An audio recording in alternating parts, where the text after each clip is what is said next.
Okay, welcome to First Impressions Podcast, the podcast where we talk about our love for Jane Austen and give a big middle finger to all those haters.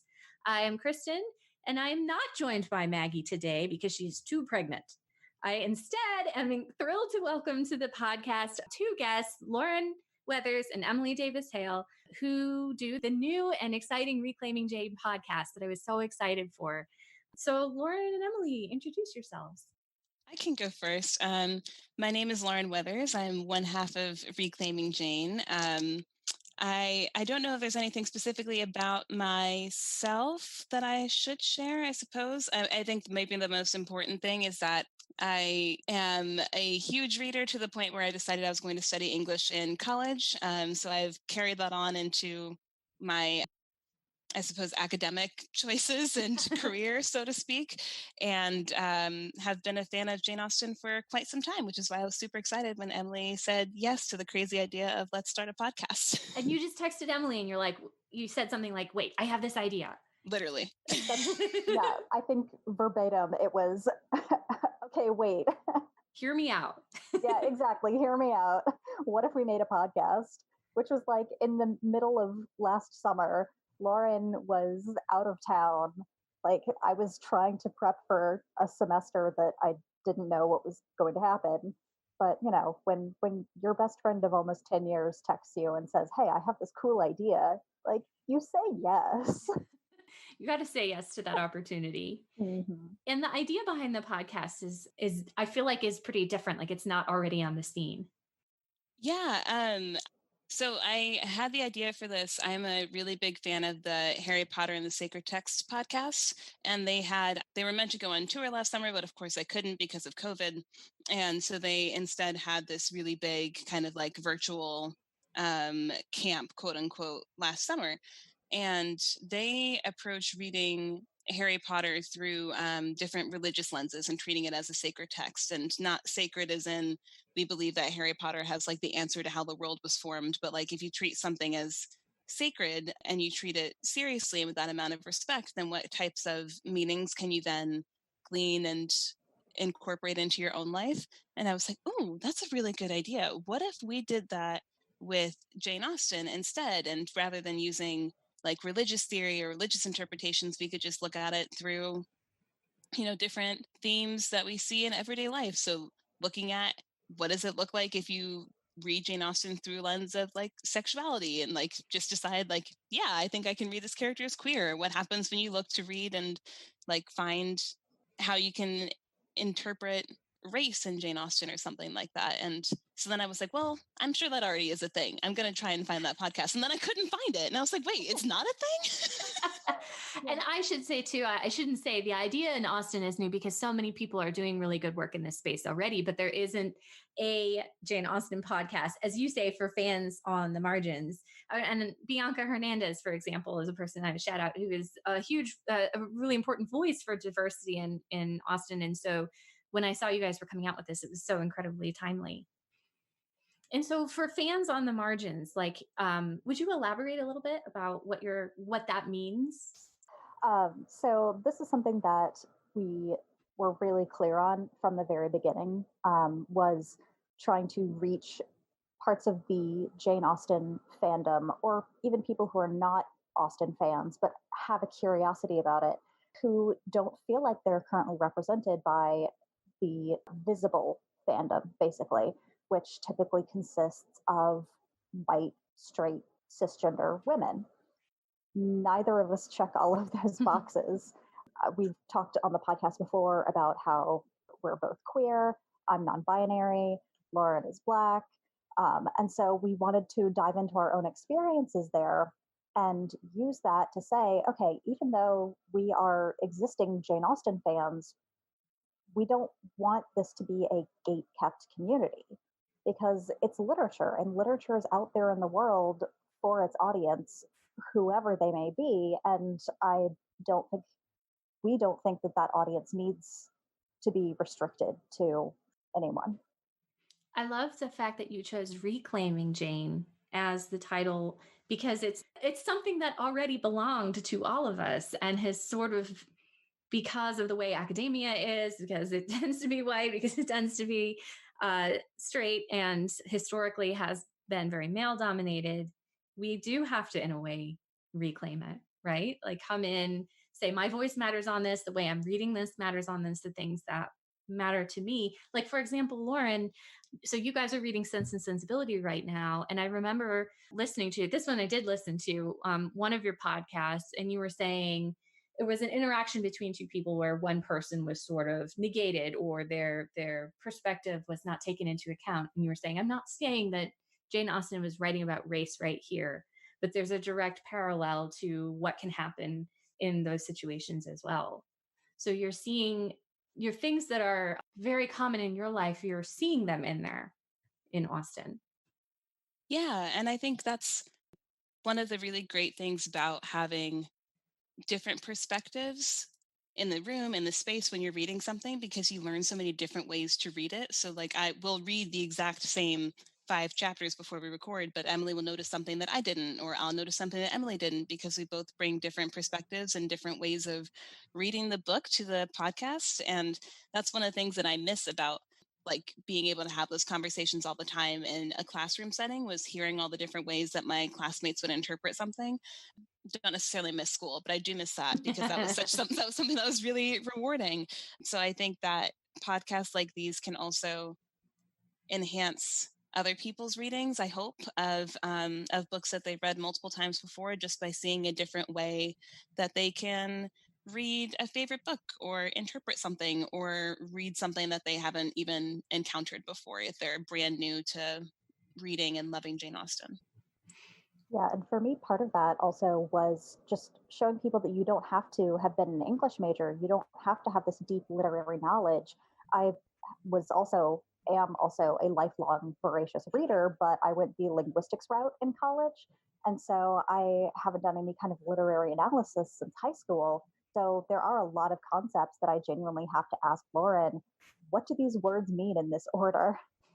But then we still manage to come into the room when we're recording, and every single time one or both of us says at least once, oh, I didn't even think of that, about something that we've drawn out of the text that relates to real world experiences, either our own or others that occur.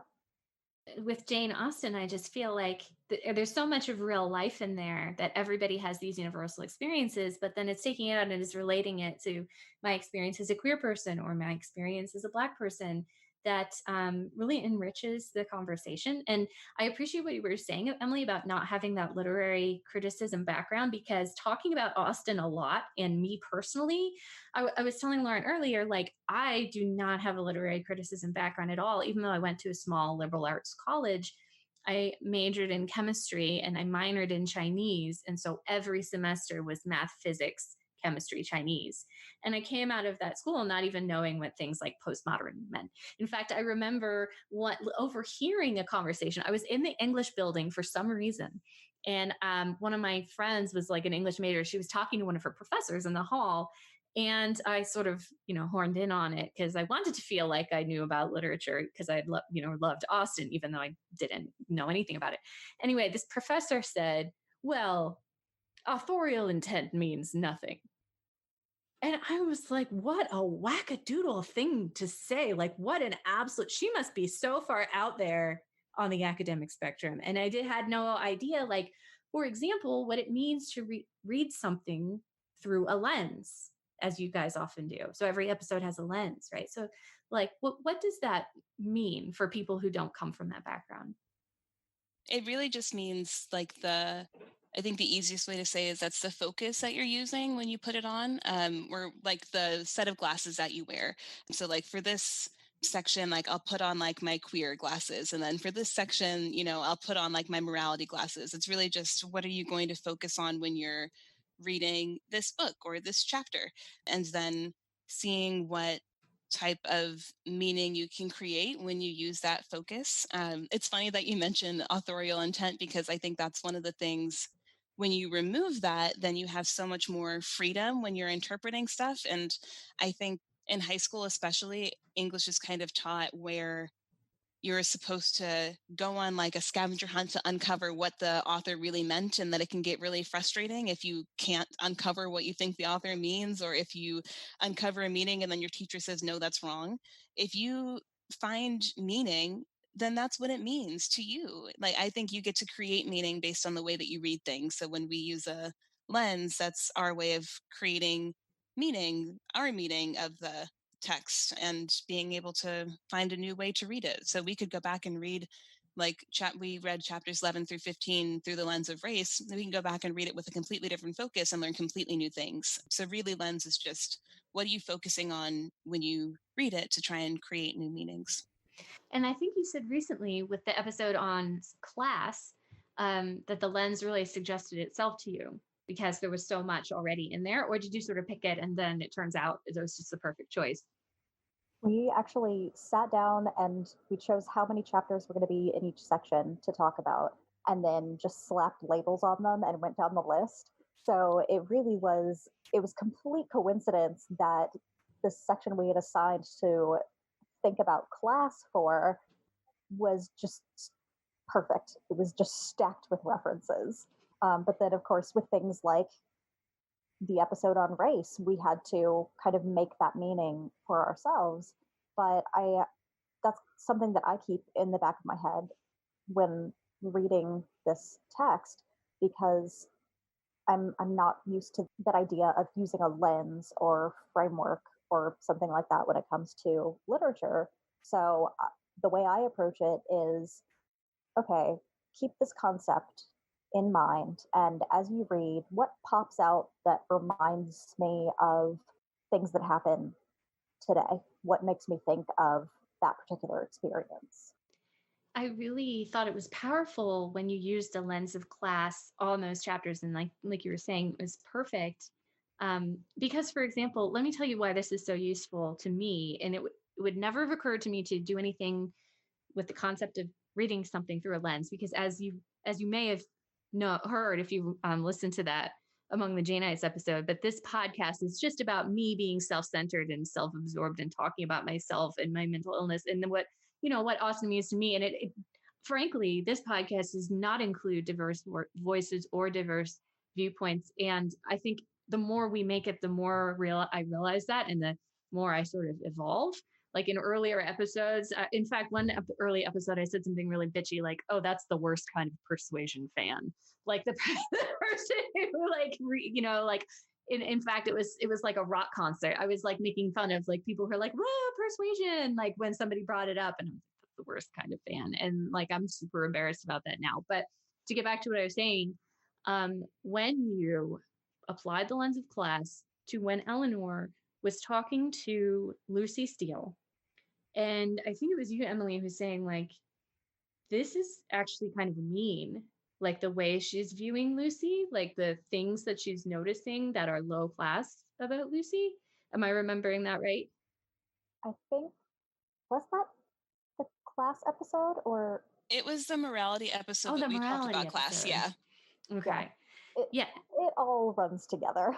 It does for me too, because as I said, I like read transcripts and then I usually read more than one at a time. So I'm sorry, I sit down and I'm like, I'm going to do my reading. But that morality has always been something that's really, really important to keep in mind to me when I read Austen.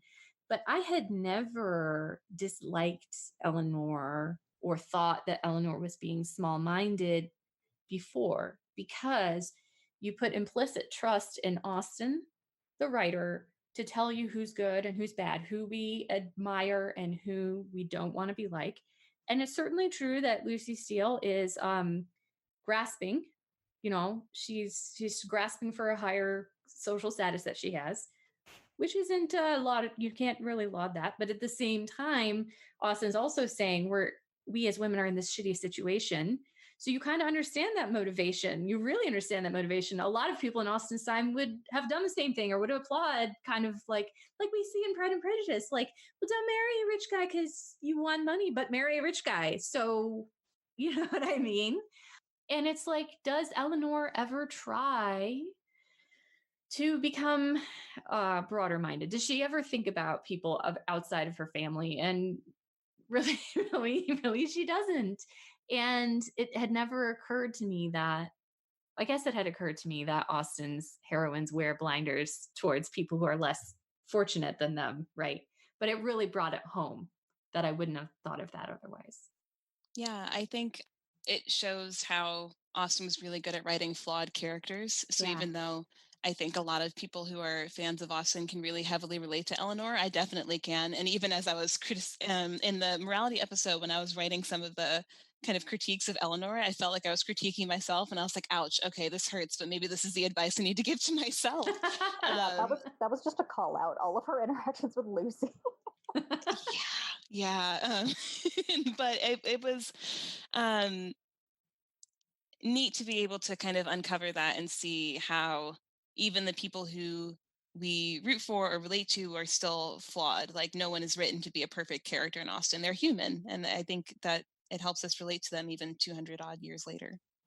I know you're not talking about Mansfield Park yet, but it's my favorite book. And I will just say that I keep going back to it for the morality aspect, and it keeps sitting uncomfortably with me that at the end of the day, the heroine, who I think of as this moral rock, is just winds up benefiting from these rich people who get all their money from their plantation in Antigua, where they have enslaved people. That's the happy ending. You continue living off the slave labor. You're still complicit, and in all the important things I think that book communicates, then you're left with this. And it's this whole conversation about, is Austen conservative or is she liberal? Was she trying to prop up the order, or was she trying to criticize it? Should she have criticized it more? Could she have criticized it more? Probably not. How do we feel about that? You know? So Emily, I don't know. Have you read Sense and Sensibility all the way through yet? Or are you reading ahead or? No, I'm reading it like the day before we record. Nice. I mean, I'm also just generally busy, but I really like to have it fresh in my mind. Yeah. And especially because I usually go right from that to researching the historical context. Yeah. Which we agreed is important to include precisely because of those things like the heroin benefiting from slavery in Mansfield Park, which I also have not read yet, but we'll get there. Because and I think I also speak for Lauren on this, think that it's really crucial to recognize the reality that Jane Austen was writing from, but also be able to critique it from the place that we now occupy. So we can look at that and say that, Jane Austen obviously did not have the historical perspective that we do, but she was writing from her contemporary beliefs, and we can recognize that while still saying that we feel differently. And both of those things are valid within their historical context. Does that help you reclaim Jane too, in a way where if you weren't having these conversations, you weren't just reading this book, it would always be hanging over you that your identities were not being included? Whereas when you can take it out of that context and say, here's what this means to me, does it really help the idea of reclaiming it so that you enjoy it more, or you're more comfortable with it, or you're closer to it in a way? I definitely feel closer to it. I mean, Pride and Prejudice is the only one of her works that I had read previously, but in just trying to imagine if I were reading Sense and Sensibility now without the context of the podcast and all of these things that we're explicitly looking for and trying to relate to in the text, it would be a very different experience. And I don't think that I would be enjoying it nearly as much, because part of it is being very focused and looking for things that relate to our current life experiences. So otherwise we'd be reading it and we'd be like, Eleanor, this bitch, this privileged bitch. Yeah, I think I also really think that being able to do the podcast has helped me enjoy it more. I read the books before this and enjoyed them, but I think there was always this undercurrent of it didn't feel like they were I mean, they weren't written for me to enjoy, right? They were written by a white British woman in 1813. So they weren't written with me in mind. And all of period fiction kind of feels like that. And it's difficult reading classics that people tell you that you're supposed to love, and then turn the page like, oh, there's some nice racism. Oh, cool, there's some misogyny. Like, it takes you out of the text, because how are you supposed to enjoy it when it's putting down your identities or leaving them out completely as though you don't exist? And I think being able to engage with the books this way helps them feel more like they're mine, and more like they're something that I've now given meaning to, so that they are special to me and can still be something that I enjoy and like hold in a place in my heart. Does that make sense? Yeah, it does. And I also think if this was in a curriculum that, we're doing better now at like disrupting like all white, his English curricula, but say that it was just white author after white author, and you were trying to make connections with all of this material. And then, as you said, you turn the page and it was something that immediately was like, okay, I'm out of it now. I'm other. It's not for me. I was talking with a friend of mine who is a religious minority here in Boise, how you can be going along and you can be thinking that everything's great. You're relating to people and you're on the same page with this person and you're enjoying your conversation. And then they say something, whether knowingly or not, I mean, usually not, that totally twists on a dime, and you're it's not for you anymore. And they don't necessarily even know that you did it. And you have to keep pretending like, I'm still engaged. Everything's still fine, but it's not. And that can happen with the text just as much as it can happen with a conversation, right?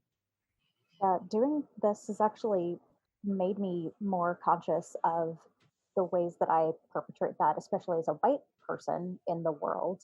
Of course, I haven't been interacting with many people, but just doing the deep consideration of the interactions that these characters have and realizing the impact that they don't realize they're having in the text uh, sort of allows me to think better about the impacts that I don't realize I'm having just by a one off comment that wouldn't mean anything in the context I grew up in with white people, basically, because of the demographics of my hometown.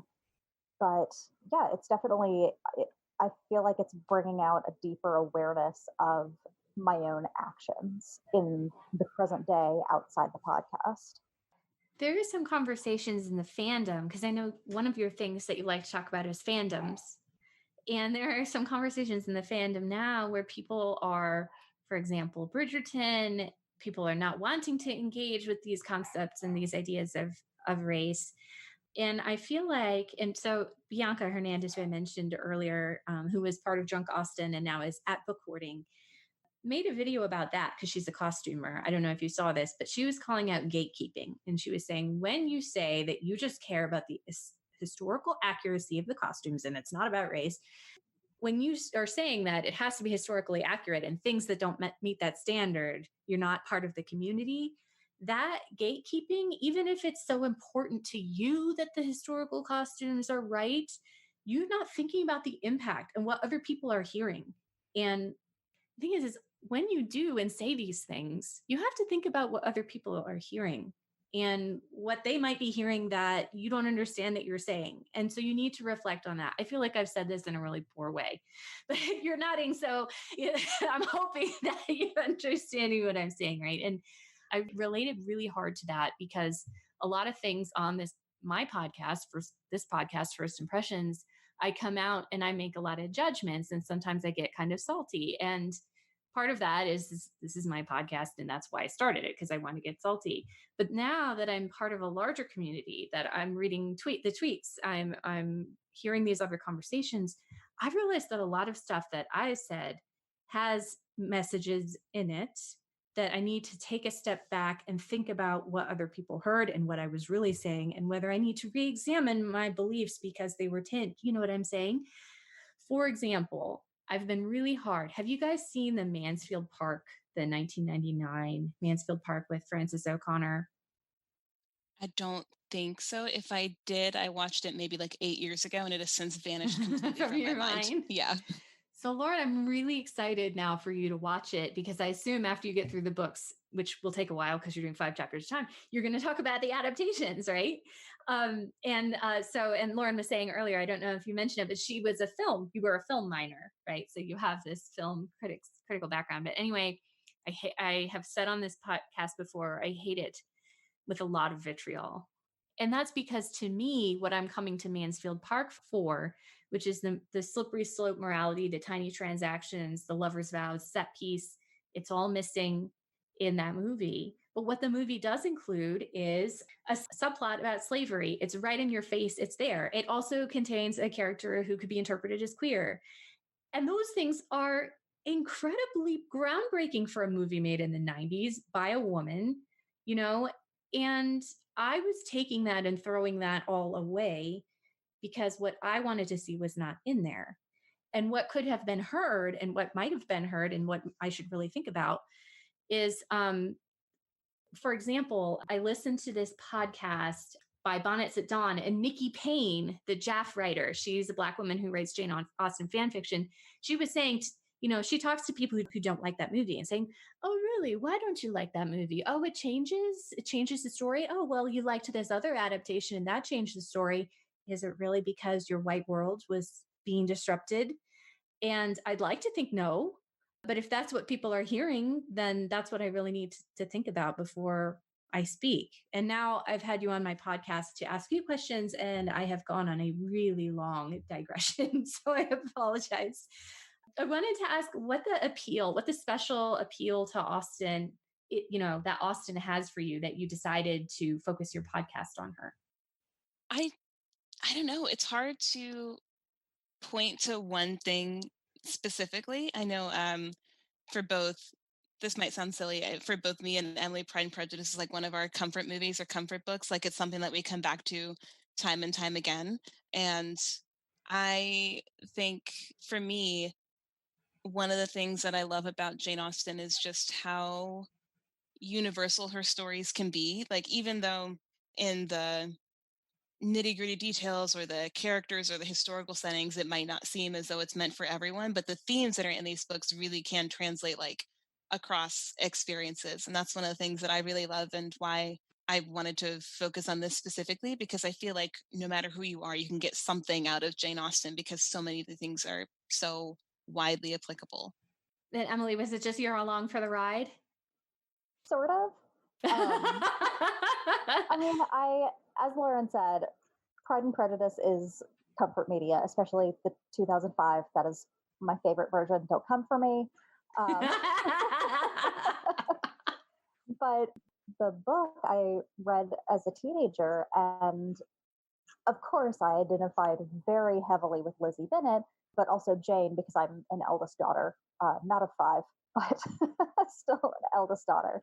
And when Lauren proposed looking at the Austen canon, it just seemed like a perfect opportunity to actually engage with all of her material and to do it with someone I like hanging out and talking with about things like this. I mean, our friendship essentially began over random media. So Yeah, we became natural. Was it Doctor Who? A Doctor Who watch party where we met? Yeah. So that's what this friendship has been based on. Are there more fandoms that you share? Doctor Who and Harry Potter, it seems like. Yes. Downton Abbey. Yes. I haven't watched Downton Abbey since like 2012. Okay, but we're in like the seasons 1 through 3 fandom because we also dropped off after a specific character death. Mm-hmm. Plus everything that we watch and immediately text each other about. Schitt's Creek.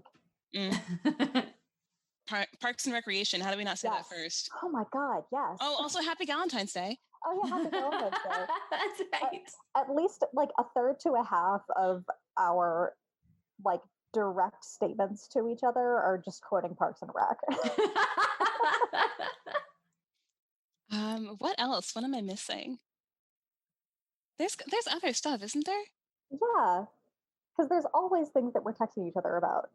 How about Marvel? Because I feel like Lauren, I read some of your stuff on Oh Screen no. Rant. I really enjoyed what I read too. It was great. I read this one Harry Potter one where it's like things that do not make sense in the Harry Potter universe, and it was like, yes, thank you, yes. I'm glad you got something out of them. I sometimes try and pretend like my time at Screen Rant didn't exist, so I'm glad that you thought it was good. I love it. Is it okay that I mentioned it? I loved it. I Absolutely. loved what I read, but I feel like there was some Marvel stuff in there. Yeah. I got into Marvel, I think, mostly because I was writing at Screen Rant. I had been watching the movies before more as a casual fan, and then because I was writing for like a movie and TV news website, then I got really into it. And so now I've like seen all the MCU movies. I've been watching WandaVision religiously and like going into the forums and reading everybody's theories. And I didn't know you were that because into it. Oh my God. I didn't know you were watching WandaVision. I'm oh yeah, clearly not a Marvel fan. Like, I have seen and enjoyed cherry picked movies, mostly the ones that Lauren has said I have to watch. So obviously, I've seen Black Panther, I've seen Thor Ragnarok because that's the queerest MCU movie. it really and then is. like the early ones when I thought that was a super cool thing to do, was to go see all of the Marvel movies. And then I realized I just wasn't invested in it because they didn't follow through on any of their character arcs. But that's a topic for another time. Yeah, I think I knew.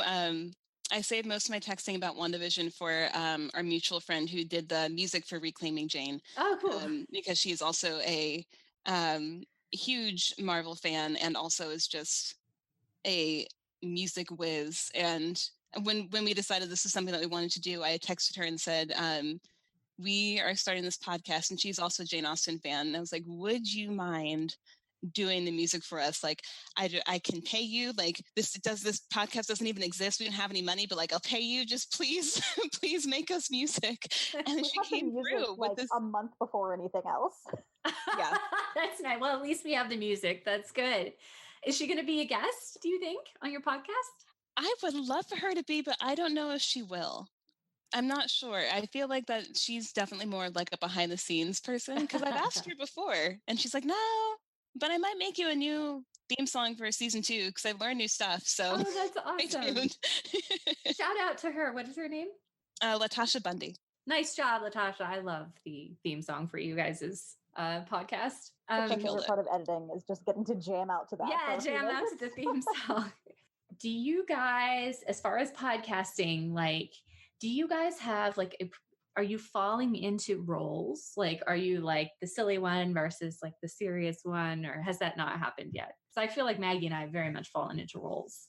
We kind of partly assigned those things as we were conceptualizing it all, just because of the things that we both get really nerdy about. So Lauren, of course, is our pop culture expert because I have lived under a rock my entire life and know nothing about pop culture except what she tells me.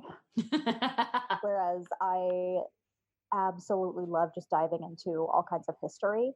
So that was kind of the natural role for me to take, was the one bringing all that context to the table, while Lauren can, bring us into the present day. She knows what's happening.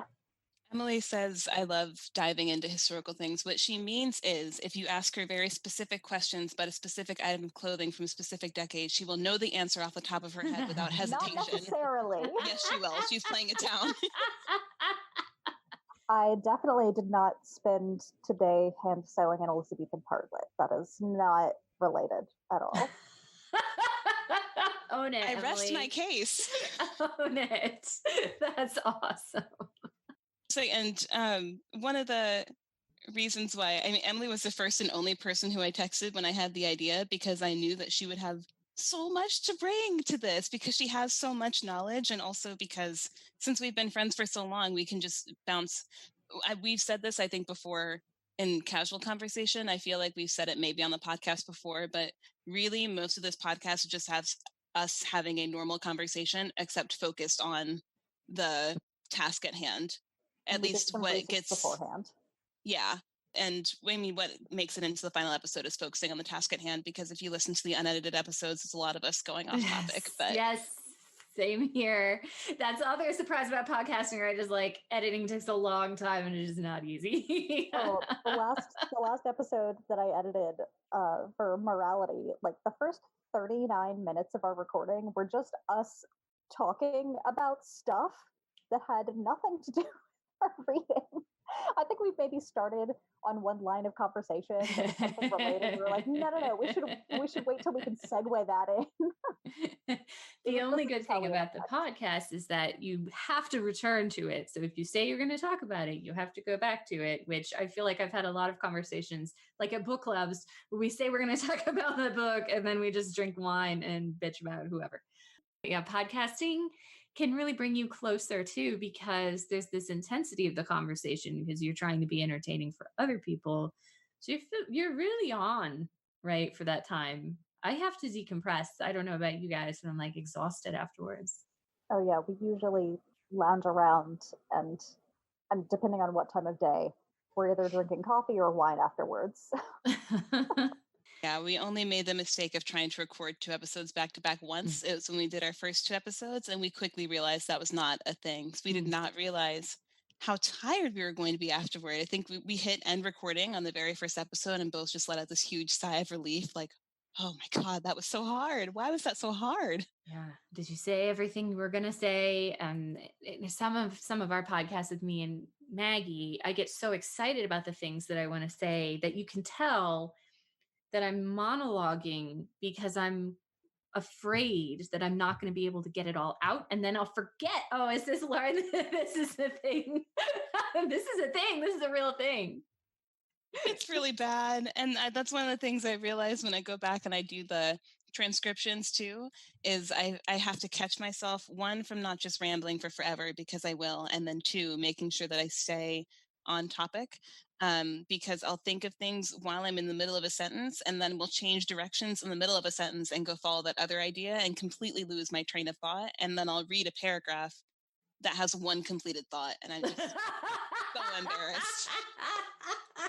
I try to redeem you through the power of editing, but sometimes, like in one of our very first episodes, I texted Lauren as I was editing. It's like, so I was trying to cut this whole like 3-minute conversation about the movie Holes, but I couldn't because somehow we led directly from that into the next podcast related thing, and I can't cut this context now. Yes, I've been there very well. Maggie is like, oh, I knew this person because they were in this other show, and then it's just a long thing, and it's like there's no transition at all. It's going to be so awkward if I chop it. So I feel bad. Maybe I should cut that out. I'm sure she's going to listen to this. I do it plenty too, and in fact, I went on I'm a medical librarian, so I went on a long rant about pharmaceutical research that I actually had to go back and cut out of one of our Sanditon episodes. But shoot, I was going to say, no, back to Emily, your background. You were telling me earlier that it's you're a linguist, but you also have an anthropology background. Yeah, so it gets a little weird and bureaucratic.